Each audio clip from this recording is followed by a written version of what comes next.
eu sou a professora Isabela e hoje nós vamos concluir a nossa Biologia B da etapa 4, né? Então, nós vamos ver hoje a parte da Fisiologia Vegetal, parte 2. Capítulo 3, nós vimos aí a Fisiologia Vegetal, parte 1, e hoje nós vamos ver a parte 2, que nós vamos estudar aí os hormônios que são produzidos pelas plantas, né? Então, os hormônios, eles são denominados aí como fito-hormônios, hormônios das plantas, e as plantas, elas vão produzir substâncias que podem ser influenciadas geralmente por fatores ambientais. E essas substâncias, elas vão modificar o seu crescimento e também irão modificar a sua posição. E aí, os hormônios que nós vamos estudar serão as alcinas, giberelinas, citocininas, etileno e o ácido abscíssico. Então, aqui nós temos uma imagem que mostra a produção desses hormônios e como que esses hormônios eles podem influenciar no crescimento, na posição. Então, aqui nós temos uma parte que é iluminada, outra parte que é escura. Aqui o ápice ele foi removido, coloca-se o ápice com cobertura opaca e a gente percebe que ele, né, tem essa movimentação. Então, o ápice com cobertura transparente e aqui o controle, que foi um experimento que realizaram para ver essa questão da influência da luminosidade sobre o crescimento e o desenvolvimento de algumas plantas. O fito-hormônio, nós temos aí vários fito-hormônios e cada tipo de fito-hormônio ele vai influenciar em algo naquela planta e ele vai ser produzido por alguma parte da planta. Então, no caso das auxinas, ela vai ser de extrema importância para o crescimento e para o desenvolvimento dos frutos. As giberelinas, elas vão atuar principalmente nos tecidos meristemáticos do caule e vão promover também um crescimento. Os tecidos meristemáticos nós já estudamos, né? Nós vimos que eles estão constantemente se dividindo e eles são tecidos totipotentes que têm a capacidade de se transformar em qualquer tipo de célula da planta. As citocininas, elas vão ser produzidas principalmente na extremidade da raiz e elas vão ser de extrema importância para realizar a divisão e a diferenciação também dos tecidos meristemáticos. Aqui o etileno, ele é um gás, ele vai ser produzido por todos os órgãos da planta e geralmente vai ser produzido quando aquela planta ela sofre algum dano. É de extrema importância para o amadurecimento dos frutos. Então, geralmente, um exemplo que a gente poderia citar da banana, quando a gente compra um cacho de banana, uma penca de banana, quando uma amadurece, por estarem juntas, unidas ali no cacho, por liberar o gás etileno, que vai ser responsável pelo amadurecimento do fruto, todas as outras vão amadurecer também. Então, às vezes, quando você compra um cacho de banana, quando tem uma mais madura, outra mais verde, você pode separar todas para que, ficando separadas, elas não vão amadurecer todas ao mesmo tempo, por conta, né, da liberação desse gás. O ácido abscíssico ele vai ser produzido geralmente quando ocorre um estresse hídrico ou quando ocorre também um estresse térmico, na questão da temperatura.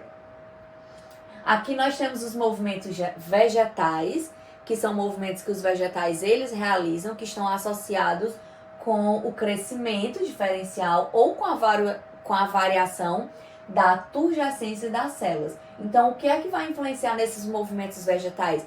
Principalmente a questão da quantidade da luminosidade, os ventos, né? São ventos muito fortes, por exemplo. A quantidade também da água. Então, todos esses fatores, eles vão orientar ou não, tá? Esses movimentos. E esses movimentos, eles podem ser classificados, caracterizados em dois tipos. Nós temos aí o tipo de tropismo e o tipo que também é caracterizado aí como sendo o nastismo. Então, nós vamos ver cada um.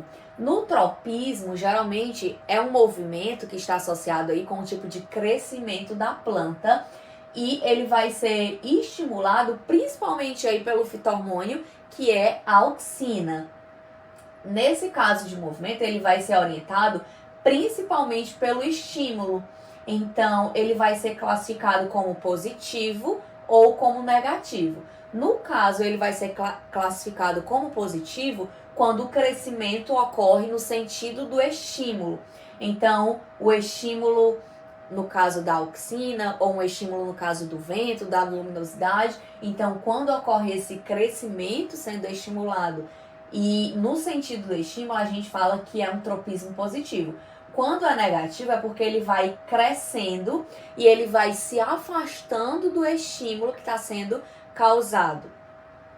Aqui no caso, nós temos vários exemplos de tropismo, como o gravitropismo, que nesse caso o estímulo que vai ser dado para o crescimento da planta será a gravidade. Então, geralmente, quando a semente ela vai germinar, a raiz ela vai crescer e ela vai se aprofundar pelo solo e o caule ele fica para fora do solo, né? Então, qualquer que seja a posição em que a semente ela é colocada, a raiz ela vai sempre crescer para dentro do solo. Então, isso é denominado de gravitropismo, que é um tipo de crescimento positivo que a gente fala.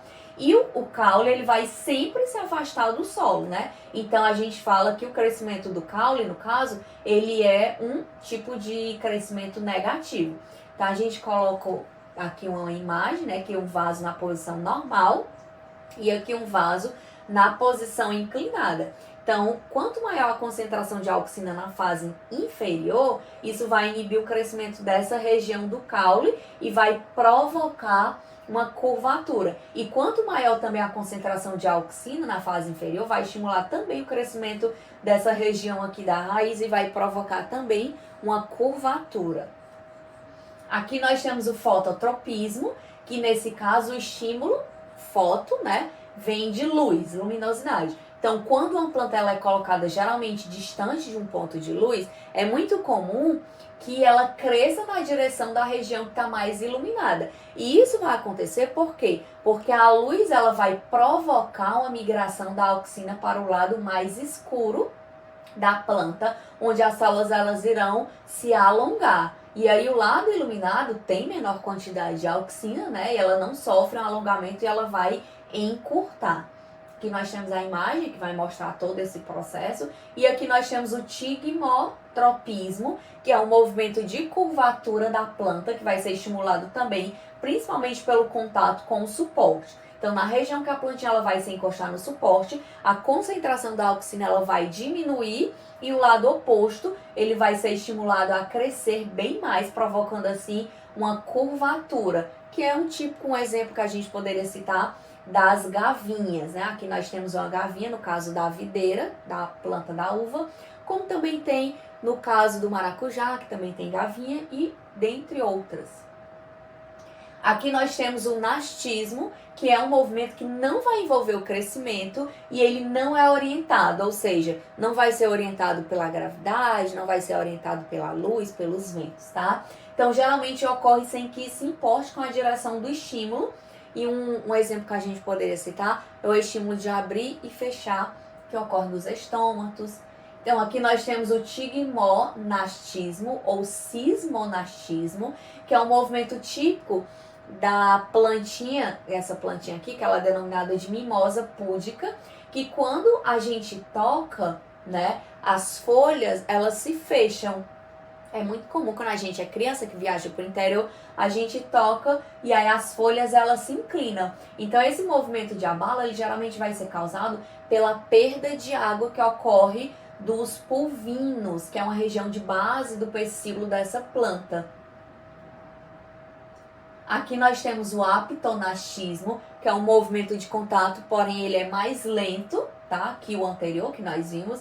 E aqui vai acontecer principalmente em plantas que são carnívoras, né? Ela também vai realizar esse movimento de abrir e de fechar. No caso aqui a gente tem a imagem, um inseto que pousou nessa planta, né? Na superfície da planta, e aí ela vai fechar. Porém o movimento ele é mais lento se a gente comparar com a movimentação da planta mimosa que nós vimos.